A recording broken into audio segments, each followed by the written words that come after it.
So let me just outline a few of these arguments. One would be the contingency argument for God's existence. And this argument basically goes like this. Premise one, that everything that exists has an explanation of its existence, either in the necessity of its own nature or else in some external cause. Secondly, the universe exists. So from those first two premises, it follows that the universe has an explanation for its existence, either in the necessity of its own nature or else in some sort of an external cause. The third premise is that the best explanation for the existence of the universe is a personal, transcendent mind, from which it therefore follows that a personal, transcendent cause of the universe exists. Now that's just an outline of the argument. In order to flesh it out and defend each premise, you'd have to do more work. This is one of the most popular and oldest arguments for the existence of God in Western philosophy. And I was shocked in Dawkins' book, he doesn't even talk about this argument. He just completely ignores it. And yet I think this is a very good argument for thinking that there is a personal, transcendent cause of the universe that explains its existence. Okay, so when you talk about a transcendent personal cause, just explain that to us briefly. The idea here is that everything that exists has some kind of explanation why it exists.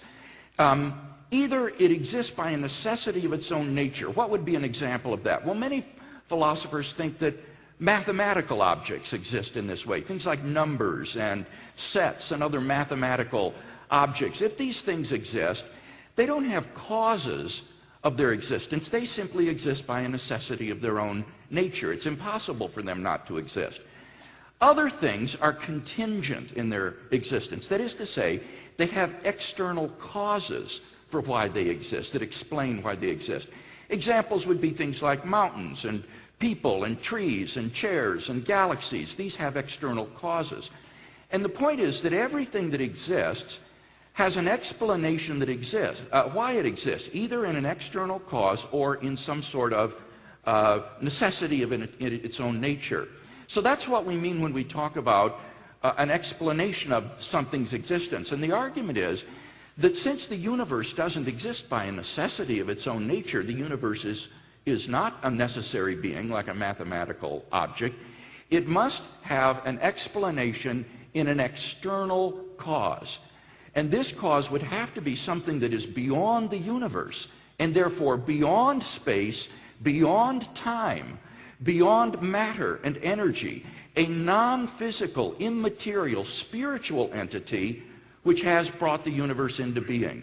And the only thing that we know that could fit that kind of description would be an unembodied mind, a consciousness, a sort of transcendent consciousness without a body that brought space-time and all of its contents into existence. Okay, so you're moving now into the argument from creation, the cosmological argument, a little bit in the sense that we're saying now this uncaused cause, this thing that didn't have to be here is here.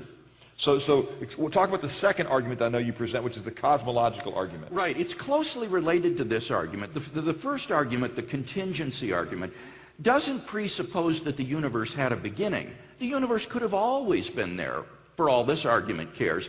But it's saying that since anything that exists has an explanation, there must be an explanation for why, say, an eternal universe exists, rather than just nothing.